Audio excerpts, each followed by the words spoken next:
Daily taste the daily. కొట్లాడి తెచ్చుకున్న తెలంగాణ రాష్ట్రం ఏర్పడి తర్వాత కానీ ఒక అద్భుతమైన ఆలోచనతో 27వ కేబినెట్ మీటింగు గిరిజనులు ఆదివాసులు ఆరాధ దైవమైన సమ్మక్క సారలమ్మ నివాసమున్న పుణ్యక్షేత్రంగా భావించే ప్రదేశమైన మేడారంలో అంటే ఎప్పుడూ చరిత్రలో లేని విధంగా కేబినెట్ సమావేశాన్ని స్థానిక శాసనసభ్యురాలు సహచర మంత్రివర్యురాలు సీతక్క గారి చొరవతో గౌరవ ముఖ్యమంత్రి గారు కేబినెట్ మంత్రులమంతా ఏక అభిప్రాయంతో అద్భుతంగా సుదీర్ఘంగా గౌరవ ముఖ్యమంత్రి రేవంత్ రెడ్డి గారి నాయకత్వంలో కేబినెట్ సమావేశం జరిగింది. దీంట్లో అనేక అంశాలు చర్చించుకోవటం జరిగింది. సుమారు ప్రభుత్వానికి సంబంధించిన 14 ప్రాంతాలలో అది కేంద్ర ప్రభుత్వ సంస్థలు కావచ్చు, రాష్ట్ర ప్రభుత్వ వ్యవస్థలు కావచ్చు, ఈ వ్యవస్థలకి ప్రభుత్వ భూములు అలొకేషన్ చేయటం జరిగింది. రాష్ట్ర కేబినెట్ ఆమోదించడం జరిగింది. వీటిలో స్టేట్ బ్యాంక్ ఆఫ్ ఇండియాకి సంబంధించిన అది నల్గొండలో కట్టే వారి కార్పొరేట్ ఆఫీస్ కావచ్చు, మహబూబాబాద్ లో కట్టే మహబూబ్ నగర్ లో కట్టే మరొక కార్పొరేట్ ఆఫీస్ కావచ్చు, వాటికి సంబంధించి ఇచ్చిన స్థలాలు మార్కెట్ వాల్యూ ప్రకారం ఒక దగ్గర ఒక 20 కుంటలు, ఒక దగ్గర ఒక 17 కుంటలు రాష్ట్ర కేబినెట్ ఆమోదించడం జరిగింది. ఇవి కాకుండా ఏవైతే మున్సిపాలిటీలు కార్పొరేషన్లో టైం పూర్తయిందో ఈ మున్సిపాలిటీలు కార్పొరేషన్లు టైం పూర్తయిన 116 మున్సిపాలిటీలు 7 కార్పొరేషన్లు 2996 వార్డులు డివిజన్లు వీటిలో టైం పూర్తయింది కాబట్టి వీలైనంత తొందరలో ఎలక్షన్లు జరపాలని ఆల్రెడీ డెడికేషన్ కమిషన్ నివేదిక ఇవ్వటం జరిగింది. దాని ప్రకారం 2 రోజుల క్రితం రిజర్వేషన్లు కూడా ఫైనలైజేషన్ చేయటం జరిగింది. రాష్ట్ర కేబినెట్ వీటన్నిటి ఆధారంగా 15వ తారీఖు ఫిబ్రవరి 15వ తారీఖు శివరాత్రి ఉంది, 16వ తారీఖు నాడు రంజాన్ ఉంది. వీలైనంత మళ్ళీ ఆ తర్వాత పిల్లలకి ఎగ్జామ్స్ ఇతరత్రా ఉంటాయి కాబట్టి వీలైనంత తొందరలో ఎలక్షన్లు జరపాలని ఈరోజు ఏకగ్రీవంగా రాష్ట్ర కేబినెట్ ఆమోదించడం జరిగింది. దీంతో పాటు ఏదైతే గోదావరి పుష్కరాలు 2027 జూలై 27 నుంచి ఆగస్టు 3వ తారీఖు వరకు గోదావరి పుష్కరాలు రానున్నాయి. అంటే వచ్చే సంవత్సరం జూలై 27వ తారీఖు ఈ గోదావరి పుష్కరాలని ఇప్పటి నుంచే ఒక మంచి ప్లాన్తో అలా ఏర్పాటు చేయాలని రాష్ట్ర కేబినెట్ ఆమోదం తెలపడంతో పాటు ఈ గోదావరి పరివాహక ప్రాంతంలో ఉన్న బాసర నుంచి భద్రాచలం వరకు ఏవైతే పురాతనమైన ప్రసిద్ధ టెంపుల్స్ ఉన్నాయో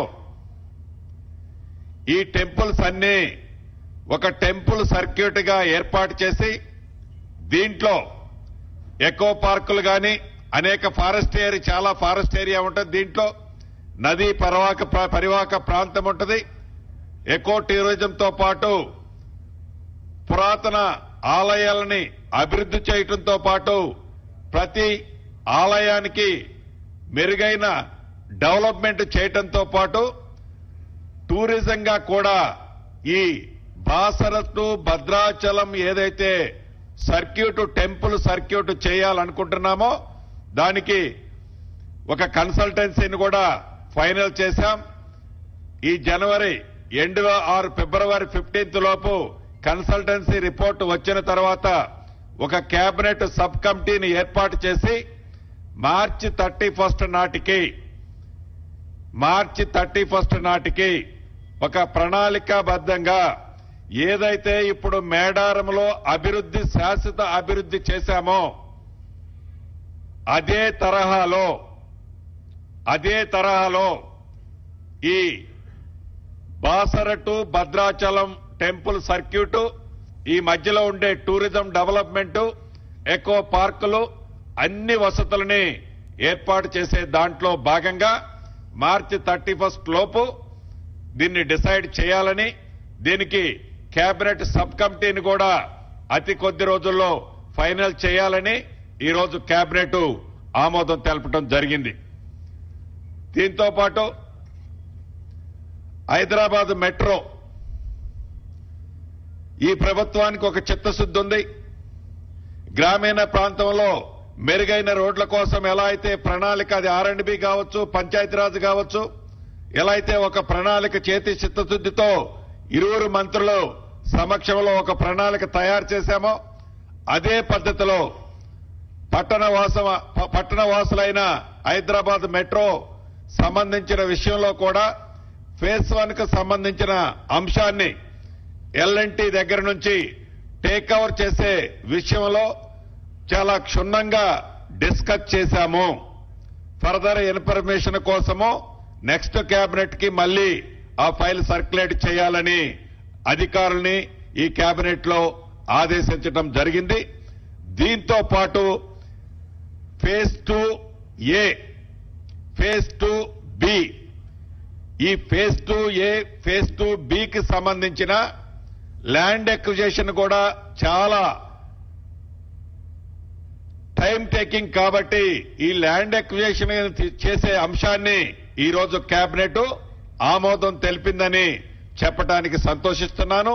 దీనికి సుమారు 2,787 కోట్ల రూపాయలు 2,787 కోట్ల రూపాయలు ఈ phase 2A, phase 2B Hyderabad లో ఏ మెట్రో రైలునైతే ఎక్స్టెన్షన్ చేయాలని అనుకుంటున్నామో కేంద్ర ప్రభుత్వం ఏదైతే కొర్రీలు పెట్టిందో ఆ కొర్రీలన్నింటినీ పరిష్కరిస్తూనే ఈ ఎక్స్టెన్షన్ కి సంబంధించిన లైన్ ఎక్స్టెన్షన్ కావలసిన భూసేకరణని యుద్ధ ప్రాతిపదిక మీద చేపట్టడం కోసం రాష్ట్ర కేబినెట్ ఆమోదం తెలుపుతూ ఆర్థిక పరంగా 2,787 కోట్ల రూపాయలకు ఆమోదం తెలపడం జరిగింది.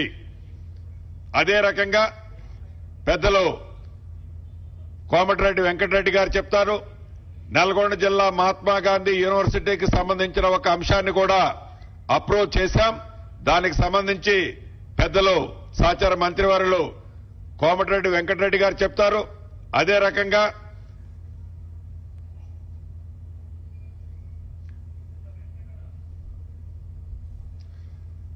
హైదరాబాద్ లోని ట్రిపుల్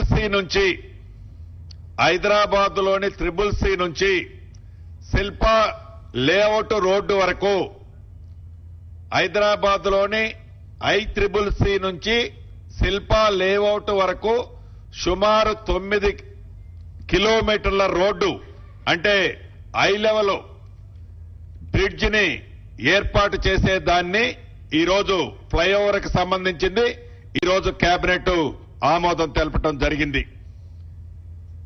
దీనివల్ల ఈ ప్రాంతంలోని 9 కిలోమీటర్ల ప్రాంతంలో ఏవైతే ఈనాడు హైదరాబాద్ పట్టణ ప్రజలు ఇబ్బంది పడుతున్నారో ఆ ఇబ్బంది నుంచి శాశ్వతంగా వాళ్ళ సమస్యని పరిష్కరించే కార్యక్రమాన్ని ఈ ప్రభుత్వం ఈనాడు చేపట్టడం జరిగింది. అదే రకంగా ఏ సమ్మక్క సారలమ్మ కార్యక్రమానికి ఇక్కడకు ఇచ్చేశామో, ఏదైతే ఈ గిరిజన ప్రాంతం ఈ నియోజకవర్గం ఉందో ఈ ములుగు జిల్లాలో అక్కకు సంబంధించిన ఒక లిఫ్ట్ ఇరిగేషన్ కూడా శాంక్షన్ చేయటం జరిగింది. దాని గురించి సీతక్క గారు కూడా మాట్లాడటం జరుగుద్ది. సీతక్క గారు మాట్లాడటం జరుగుద్ది. ప్రధానంగా ఈరోజు ఒక పుణ్యక్షేత్రంలో సుమారు ఇప్పుడు రాత్రి 10 కావస్తుంది. విలేక మిత్రులు కూడా అక్కడ చలి ఎక్కువగా ఉంది. అయినా కూడా అంటే హైదరాబాద్ సెక్రటేరియట్లో ఏసీ రూముల్లో మనం రాత్రి 11, 12ంటికి కూడా కేబినెట్ మీటింగ్ అయిన తర్వాత ప్రెస్ మీట్లు పెట్టుకున్నాం.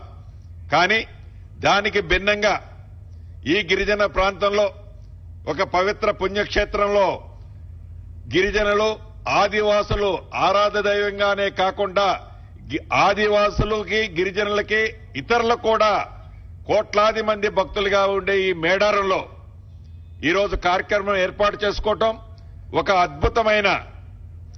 అద్భుతమైన రాతి కట్టడాలతో ఒక 200-300 సంవత్సరాల వరకు చెక్కు చెదరని విధంగా కట్టే కార్యక్రమాలు చాలా వరకు పూర్తి చేసుకొని దాన్ని రేపు అంటే జనవరి 19వ తారీఖు ఉదయం 7 గంటలకి గౌరవ ముఖ్యమంత్రి రేవంత్ రెడ్డి గారు, ఉప ముఖ్యమంత్రి బట్టి విక్రమార్క గారు, సహచర మంత్రులు అందరి సమక్షంలో ఏదైతే ఈ పునరుద్ధరించిన టెంపుల్ ఉందో, రీడెవలప్మెంట్ చేసిన టెంపుల్ ఉందో, చరిత్రలో స్థిరస్థాయిగా నిలిచిపోయే విధంగా చేసిన కార్యక్రమం ఉందో, దీంతో పాటు ఇప్పటికీ సుమారు 19 ఎకరాలు ఈ టెంపుల్ పర్పస్ కోసం ల్యాండ్ ఎక్విజిషన్ చేశాం.